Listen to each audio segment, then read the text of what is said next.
வணக்கம் நேயர்களே, இது உங்கள் Kalam TNPSC and government job class. நம்ம சேனலை சப்ஸ்கிரைப் பண்ணாமல் இருந்தால் சப்ஸ்கிரைப் பண்ணிடுங்க. மறக்காமல் அந்த பெல் ஐக்கானை ப்ரெஸ் பண்ணுங்கள். அப்போ தான் உங்களுக்கு உடனே நோட்டிஃபிகேஷன் கிடைக்கும். இன்றைக்கி வந்து என்ன ஒரு தகவல் பார்க்க போகிறோன்னு பார்த்தீங்கன்னா, டிஎன்பிசியால் நடத்தப்பட்ட குரூப் 1 தேர்வுடைய ஃபஸ்ட்டு ஸ்டேஜ் ரிசல்ட் வந்து அனௌன்ஸ் பண்ணியிருக்காங்க. அதாவது வந்து பார்த்திங்கன்னா ப்ரிலிமினரி எக்ஸாமோட ரிசல்ட் வந்து இன்றைக்கி அனௌன்ஸ் பண்ணியிருக்காங்க. அது என்றைக்கு எக்ஸாம் நடந்து பார்த்திங்கன்னா 3/3/2019 பார்த்திங்கன்னா கிட்டத்தட்ட சரியாக ஒரு மாத காலத்துக்குள்ளே வந்து நமக்கு வந்து ரிசல்ட் அனௌன்ஸ் பண்ணியிருக்காங்க.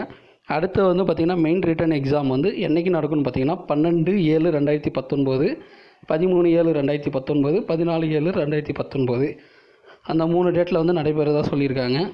அதுக்கப்புறம் பார்த்திங்கன்னா அந்த வந்து மெயின் எக்ஸாம் எழுதுறதுக்கு வந்து எக்ஸாம் ஃபீஸை வந்து 200 ரூபீஸ் பே பண்ணணும். இன்கேஸ் வந்து கிளைம் எதனா இருந்தால் அது வந்து பார்த்திங்கன்னா அதுக்கு உண்டான டாக்குமெண்ட் வந்து சப்மிட் பண்ண சொல்லியிருக்காங்க. ஆன்லைன் அப்ளிகேஷன் வந்து பார்த்திங்கன்னா 10/4/2019 20/4/2019 வரைக்கும் வந்து ஓப்பன் ஆகிருக்கும் அப்படின்னு சொல்லியிருக்காங்க. ஓகேங்களா. அப்புறம் வந்து பார்த்திங்கன்னா இந்த ப்ரிலிமினரி எக்ஸாமில் பாஸ் பண்ணவங்களுக்கு அவங்க அப்ளை பண்ணக்கூடியது வந்து பார்த்திங்கன்னா தேவையான எசென்ஷியல் டாக்குமெண்ட்ஸ் எல்லாமே அப்லோட் பண்ண சொல்லியிருக்காங்க. இன்கேஸ் எதுனா ஃபால்ஸ் ஸ்டேட்மெண்ட் இருந்தால் கண்டிப்பாக ரிஜெக்ட் பண்ணிடுவேன் அப்படின்றத வந்து ஸ்டேட்மெண்ட்டும் சொல்லியிருக்காங்க. அவங்க இந்த லிஸ்ட்டில் பார்த்திங்கன்னா கிட்டத்தட்ட வந்து நிறையா வந்து யார் பாஸ் பண்ணாங்களோ அவங்களுடைய ரிஜிஸ்டர் நம்பர்ஸ் வந்து ப்ரொவைட் பண்ணியிருக்காங்க. இந்த பிடிஎஃப்லோட லிங்க் வந்து நம்ம கீழே டிஸ்கிரிப்ஷனில் கொடுக்குறோம், அதை நீங்கள் பார்த்துக்கோங்க. அப்புறம் வந்து இதை எப்படி செலக்ட் பண்ணியிருக்காங்கன்னு பார்த்தீங்கன்னா 1:50 ரேஷியோவில் வந்து செலக்ட் பண்ணியிருக்காங்க. ஓகேங்க, 1:50 ரேஷியோவில் வந்து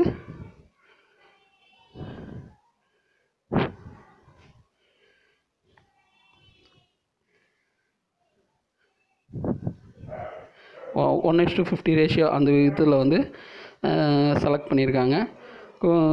அது மட்டும் இல்லாமல் நமக்கு தேவையான என்ன கேட்டகரியோ அதை பேஸ் பண்ணி தான் வந்து இந்த லிஸ்ட்டை வந்து செலக்ட் பண்ணியிருக்காங்க.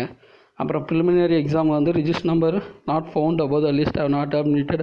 இந்த லிஸ்ட்டில் வந்து உங்கள் ரிஜிஸ்டர் நம்பர் இல்லைன்னா நீங்கள் வந்து பாஸ் பண்ணலை, உங்களை அலோவ் பண்ண மாட்டாங்க அப்படின்னு சொல்லியிருக்காங்க. அப்புறம் இன்னொரு விஷயம் வந்து கம்யூனிகேஷனாக வந்து நீங்கள் பாஸ் பண்ணிட்டீங்க அப்படின்னு எந்த லெட்டரும் வராதாமா.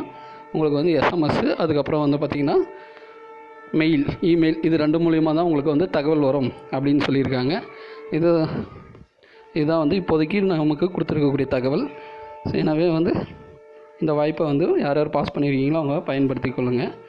மேற்கொண்டு தகவலுக்கு நம்ம சேனலை மறக்காமல் சப்ஸ்கிரைப் பண்ணுங்கள். நன்றி, வணக்கம்.